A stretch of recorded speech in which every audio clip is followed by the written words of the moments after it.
Hello everyone, welcome to my new blog. আমি সুস্মিতা আবার চলে এসেছি ছোটো একটা ভিডিও নিয়ে। এখানে দেখতেই পাচ্ছ শীতলা ঠাকুর দর্শন করতে গেছি। আজকে সকালবেলা দুপুরে আমরা লাঞ্চে পান্তা খেয়েছি। মেয়েকে নিয়ে গেছিলাম ঠাকুর দর্শন করাতে। মেয়ে দেখো ঠাকুর নমস্কার করছে, বাবা ওকে নমস্কার করিয়ে দিচ্ছে, তারপরও নিজে থেকেই দেখো নমস্কার করবে, কারণ ও তো নমস্কার করতে জানে। ওকে আমরা বাড়িতে শিখিয়েছি নমস্কার করা, ঠাকুর নমস্কার করা। তো নমস্কার করে নিয়ে আমরা ঠাকুর দর্শন করে পুজো দিয়ে বেরিয়ে চলে গেছিলাম। একটু ওর ড্রেস চেঞ্জ করার পর বেরিয়েছিলাম একটু চৈত্র সেল দেখতে। আমাদের বাড়ির সামনে একটা ছোটো মতো চৈত্র সেলের মেলা বসেছে, ওখানে চলে গেছিলাম। গিয়েই দেখো মিষ্টির আগে চশমা কালেকশানে চলে যাওয়া হয়েছে। মিষ্টির এই গরমে সামারে অনেক সময় সকালবেলা বেরোলে ওর চোখে খুব অসুবিধা হয়, তো বাচ্চাদের সানগ্লাস দেখতেও ভালো লাগে, আর একজন একটা কেনার ইচ্ছাও ছিল অনেক দিন ধরে। তো একটা সানগ্লাস কিনছিলাম। ও দেখো কত এক্সাইটেড সানগ্লাসটা নিয়ে, কোনটা ছেড়ে কোনটা নেবে। আর দোকানের মেয়েটা তো খুব বলছিল নিতে দাও, তো ওর জন্য একটা সানগ্লাস কেনা হয়েছে।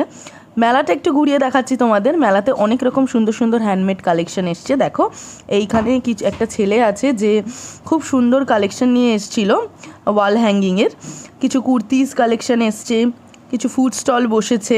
সব কিছু কভার আপ করতে পারিনি, বাট ছোটোর উপর দিয়ে তোমাদের একটা দেখিয়ে দিলাম, যদি তোমাদের মনে হয় আসতে পারো। মিষ্টির জন্য একটা সানগ্লাস কেনা হয়েছিল, ম্যাকু দাদাকেও পরানো হয়ে গেছে। তারপর ওদেরকে আমি টাটা করে বেরিয়ে পড়েছিলাম, আমার একটা জায়গায় যাওয়ার ছিল বলে। চলো তোমাদের দেখাই। চলে গেছিলাম এক বন্ধুর বাড়ি। এটা বেসিক্যালি বন্ধুর বাড়ি নয়, এটা বন্ধুর এক রিলেটিভের বাড়ি, ওর বাড়ির পাশে। এখানে হয় কালী পুজো, অনেক সময় পুজো হয়, কালী ঠাকুরেরও পুজো হয়ে থাকে এই সিজনে। তো এই যে মা এসে গেছেন, সদ্য মাকে নিয়ে আসা হয়েছে, আজকেই পুজো হবে এবং আজকেই ভাসান হবে।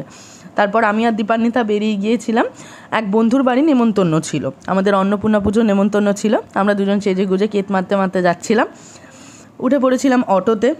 প্রচণ্ড গরম পড়েছে, সবাই জানো। আশা করছি গরমে সবাই সেফ আছো, খাওয়া দাওয়া ঠিকঠাক করো, সবাই নিজের হেলথের খেয়ালও রেখো, সবাই সুস্থ থাকুক, এটাই চাই। বেরিয়ে পড়েছিলাম, প্রচণ্ড গরম পড়েছিল, একটু হাওয়া খেতে খেতে অটোতে যেতে ভীষণ ভালো লাগছিল। বন্ধুটার বাড়ি ছিল বাগবাজারে, তাই গরমের মধ্যে যত তাড়াতাড়ি ওর লোকেশানে পৌঁছাতে পারলে বাঁচি, এরকম একটা অবস্থা।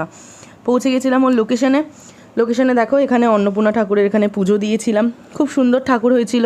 বন্ধুরা একটু কেত মেরে ছবি তুলে নিয়েছিলাম। এটা হচ্ছে দীপান্বিতাদের কিছু কমন ফ্রেন্ডস। এই লাল পাঞ্জাবি পরা বন্ধুটা হচ্ছে সুমিত, ওরই বাড়িতে পুজো ছিল। এখানে চলে গেছিলাম আফটার দ্যাট খাওয়ার জন্যে। খাওয়া তো ছাড়লে চলবে না। হয়েছিল পোলাও, বেগুনি, তারপর আলুর দম। আমার এখনই খিদে পেয়ে যাচ্ছে আবার নতুন করে।